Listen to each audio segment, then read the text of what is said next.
अस्सलाम वालेकुम class 6 computer science. आज आप लोगों के चैप्टर 3 का लेक्चर नंबर 8 है और पेज नंबर 92 से हम लोग रिवीजन स्टार्ट करेंगे थोड़ी सी और आगे चलेंगे। हम जो टॉपिक आज हम लोगों ने कवर करने हैं वो हैं टेक्स्ट अलाइनमेंट और चेंज केस ऑफ टेक्स्ट। ठीक है, तो चलते हैं अपनी बुक की तरफ। हाँ जी, थोड़ी सी ये रिवीजन है पिछले पेज की। हमने जो है कल ये किया था, फ़ॉन्ट स्टाइल्स हमने किए थे, जिसमें हम लोगों ने जो है ये देखा था कि जो है जो फ़ॉन्ट स्टाइल है वो क्या होता है। फ़ॉन्ट स्टाइल मतलब जिस तरीके टेक्स्ट के अपीयरेंस, टेक्स्ट को चेंज करना, बोल्ड, इटैलिक, अंडरलाइन करना। बी करेंगे तो जो है क्या होगा, टेक्स्ट आपका थोड़ा मोटा हो जाएगा, आई से तिरछा हो जाएगा, यू से अंडरलाइन आ जाएगी। तो इसके लिए कीज़ 3 आप लोगों ने बस याद करनी है। यहाँ पे कंट्रोल प्रेस करके आई आप प्रेस करेंगे तो टेक्स्ट क्या हो जाएगा, आपका टेक्स्ट इटैलिक हो जाएगा। ठीक है, और कंट्रोल प्रेस करके आप बी, कंट्रोल की प्रेस करके कीबोर्ड से आप जब बी प्रेस करेंगे तो टेक्स्ट आपका क्या हो जाएगा, बोल्ड हो जाएगा। और कंट्रोल प्रेस की करके अगर आप यू प्रेस करेंगे तो आपके टेक्स्ट के नीचे लाइन आ जाएगी। ठीक है, यहाँ तक कि बस मैंने आपको समझाना था। बोल्ड, इटैलिक, अंडरलाइन अब आपको समझ आ गई है। ये सामने आपके फ़ॉन्ट का जो ये सेक्शन है, इसमें बी, आई और यू ये तीनों हाईलाइट हुए हुए हैं। क्यों? क्योंकि यहाँ पे तीनों को इस्तेमाल किया जा रहा है। पहली लाइन में बोल्ड को, दूसरी में इटैलिक को और तीसरी में अंडरलाइन को। ठीक है, अब हम चलते हैं टेक्स्ट अलाइनमेंट की तरफ कि टेक्स्ट अलाइनमेंट क्या होती है। आज हम लोगों ने ये टॉपिक कवर करना है। टेक्स्ट अलाइनमेंट क्या होती है कि टेक्स्ट जब आप लिखते हैं तो उसको जो है is a way in which text is place between the margin of the page. Margin क्या होता है, आपको पता है कि जब आप कॉपी पे काम करते हैं तो आप हाशिया लगाते हैं। ठीक है, लेफ़्ट और राइट साइड पे, लेफ़्ट साइड पे भी हाशिया लगाते हैं, राइट साइड पे भी कॉपी के आप हाशिया लगाते हैं, उसे कहते हैं मार्जिन। वर्ड के अंदर, एमएस वर्ड के अंदर भी पेज का मार्जिन सेट होता है, या आप उसे खुद सेट कर सकते हैं, चेंज कर सकते हैं रूलर की मदद से। इसमें वर्टिकल, हॉरिजॉन्टल दोनों रूलर मौजूद हैं। तो ये होता है कि आप अपनी मर्ज़ी से जो है ऊपर नीचे, लेफ़्ट राइट साइड का मार्जिन, हाशिया सेट कर सकते हैं। अलाइनमेंट क्या होती है, टेक्स्ट अलाइनमेंट होता है टेक्स्ट को मूव करना। ठीक है, टेक्स्ट को आगे, टेक्स्ट को जो है एक जगह तक लेके जाना, उसको मार्जिन के अंदर रखते हुए। ठीक है, We can enhance the appearance of a document by changing the position and layout of the text on the page. इससे क्या होता है, इससे कुछ भी नहीं होता अलाइनमेंट से, सिवाय टेक्स्ट मूव होने के। ठीक है, टेक्स्ट के जो है लिखा हुआ है उस पर कोई जो है इसमें चेंज वगैरह इसमें नहीं आएगा। जो है सिवाय इसके कि जो है इसमें टेक्स्ट जो है वो आगे पीछे मूव होगा। अलाइनमेंट 4 तरह की होती हैं। ठीक है, left align, centre align, right align और फुल जस्टिफिकेशन। लेफ़्ट अलाइन आप टेक्स्ट जब आप सेलेक्ट करेंगे तो जब आप लेफ़्ट अलाइन वाले बटन पे क्लिक करेंगे, ठीक है, तो उससे क्या होगा, आपका जो टेक्स्ट है वो लेफ़्ट साइड पे मार्जिन के पेज के चला जाएगा मुकम्मल तौर पे। जब आप सेंटर वाला ये बटन प्रेस करेंगे अलाइनमेंट में, ठीक है, जो ऊपर दिया हुआ होता है, अब मैं आपको दिखाऊंगी आगे ये कहाँ होता है ये बटन, तो टेक्स्ट पूरा का पूरा आपका सेंटर में आ जाएगा। लेकिन बशर्त ये कि आपको टेक्स्ट को पहले सेलेक्ट करना पड़ेगा। ठीक है, सेंटर में उसको दरमियान में ले आता है। ठीक है, तो उसके बाद जो है राइट अलाइन करेंगे तो टेक्स्ट आपका बिल्कुल राइट साइड पे आ जाएगा। और फुल जस्टिफिकेशन जो है ये होता है कि आपके पूरे टेक्स्ट को पूरे पेज के ऊपर तरतीब से जो है ये लेफ़्ट और राइट दोनों साइडों से बराबर कर देता है। ना ही लेफ़्ट की तरफ होता है ना ही राइट की तरफ, बल्कि बिल्कुल पेज के जो है ये पेज के जो है एक पूरी जो पेज की जगह इसको इस्तेमाल किया जाता है। लेफ़्ट, राइट और मिड कुछ नहीं होता इसमें। ठीक है, थोड़ा बहुत फ़र्क आ जाता है लेफ़्ट, 1-2 करैक्टर का लेफ़्ट या राइट मार्जिन से, अदरवाइज़ ये मुकम्मल तौर पे जस्टिफाइड होता है। ठीक है, अच्छा अब ज़रा हम चलते हैं आगे, देखते हैं कि ये बटन्स कहाँ मौजूद हैं। ये आपके सामने जो है ना, ये पैराग्राफ पोर्शन है। ठीक है, होम पे, होम टैब के ऊपर पैराग्राफ जो ये जो पोर्शन है, ठीक है, इसमें जो है ये बटन ये मौजूद होते हैं। ये देखें, ये अलाइट आइकन्स हैं, ये जो है left align, mediocre, right align और जस्टिफिकेशन, ये 4 बटन मौजूद हैं। ठीक है, अब आपको करके दिखाएंगे ये कि किस तरीके से आपने करना है।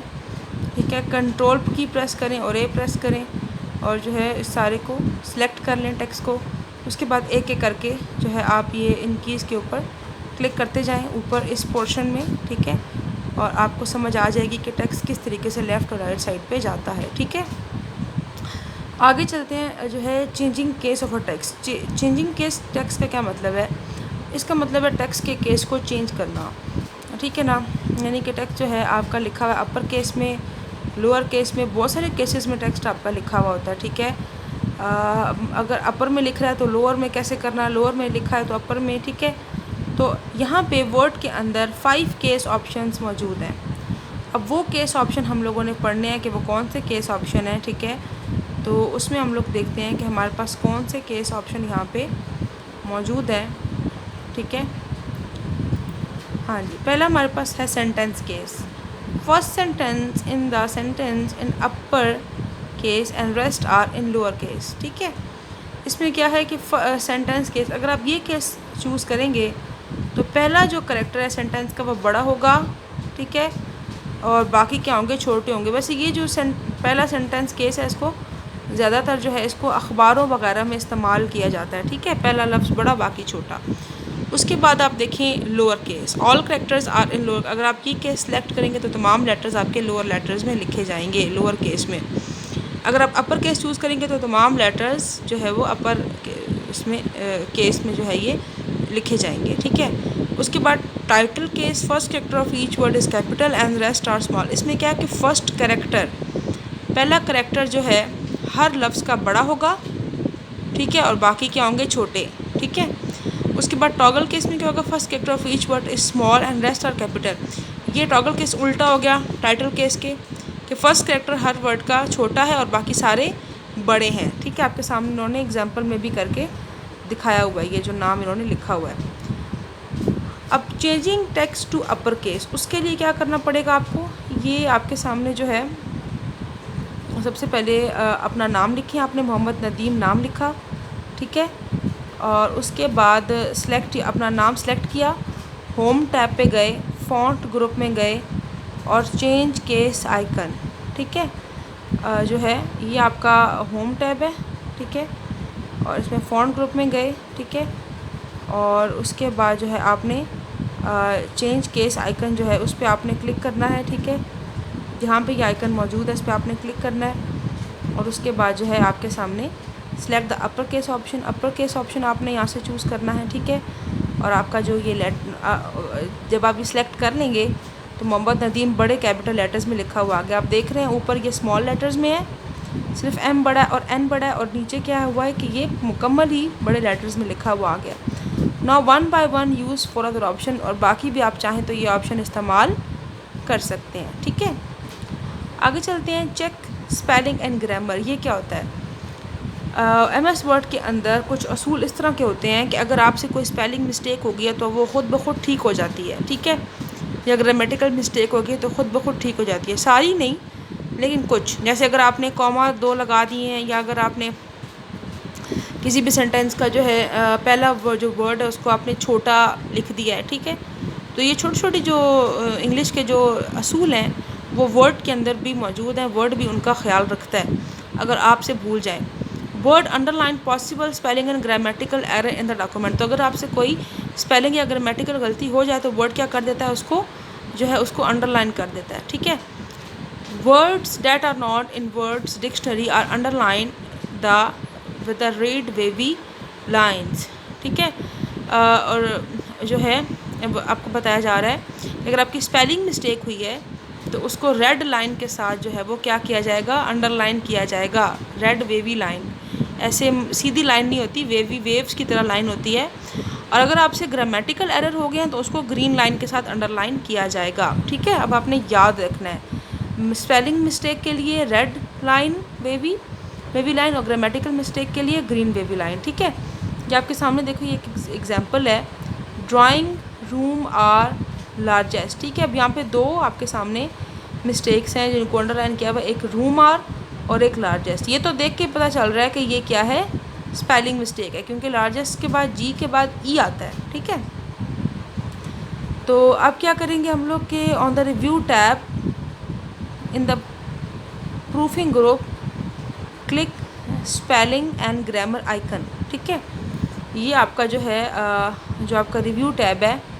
ठीक है, इस पर आप गए और फिर उस पर जाके आपने इस वाले आइकन पे आपने क्लिक करना है। ठीक है, क्लिक करने के बाद आपके सामने ये विंडो खुलेगी। ठीक है, spelling and grammar log box appear if words find error in the document, ये आपके सामने यहाँ पे मौजूद है।